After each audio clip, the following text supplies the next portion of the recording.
Welcome everyone, glad you could be here with us today. I'm Justin Smith, Area 3 Forester for NRCS, along with Jim Bradley, who's Forestry Technician for Area 3. There's many different reasons that we'd want to promote burning, prescribed burning. One is if you go ahead and have a fire that you can control, you can reduce the potential for wildfire outbreaks and for potential damage. Smoke management's another thing. With wildfires, you have no control over the smoke, you're at the weather's mercy. And with a prescribed burn, you can plan ahead and you can use the smoke to your advantage and keep it away from sensitive areas. We're going to encourage grass growth and a lot of underbrush, low underbrush for birds and other small mammals to nest and feed in. All right, so next we're going to move right into fire tools and the kinds of equipment needed for prescribed burning. This is going to be your tool kit. Think of this as your toolbox. We got tools to ignite the fire, we have tools to control the fire, and of course safety equipment for your personal safety. All right, so now we're going to talk about tools for ignition, the big one being our drip torch.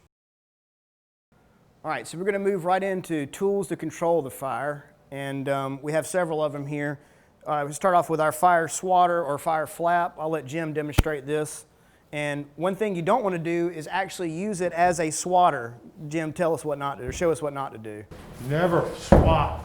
Never swat it. Because that just scatters the embers. It's best used in grass, and you just drag it and smother the fire with it. Exactly. And just like the picture shows, he's dragging it along, smothering that fire. Just like Jim's showing right there. Sometimes called Indian pump because of the brand, or backpack pump. Just a fillable bladder that you can wear on your back, just like that, with a pneumatic pump that's hand operated, so there's nothing to really fail. Ooh, and it's got water in it. It's actually got water in it, yes. And so that way, obviously, you're going to use the water to control your fire. So like if you got some spots on the other side of your break that you really didn't want to be spotting, you know, I could say, Jim, run over there and hit those spots real quick. And so he could put it out with the water itself. And you know, you can fill it up as needed. So it's good to have another external tank, not just the one bladder of water, but also have a tank that you can fill it up with and take it with you. And you can use that on foot or even put it on your back if you're on a four-wheeler. And then we have a couple of different shovels here and the McLeod tool. And each of these is really just to help spruce up your fire breaks, or if you have, say, a stump on fire, you could get a scoop of dirt and throw it right on there and help smother that fire, just like the fire flap is smothering the fire. You can use dirt to smother the fire as well. You can use this McLeod tool to help spruce up fire breaks, pull out debris, any number of things. If you had a snag near the fire break that you just really don't want to have catch on fire, a chainsaw could really help that out and you can get that down.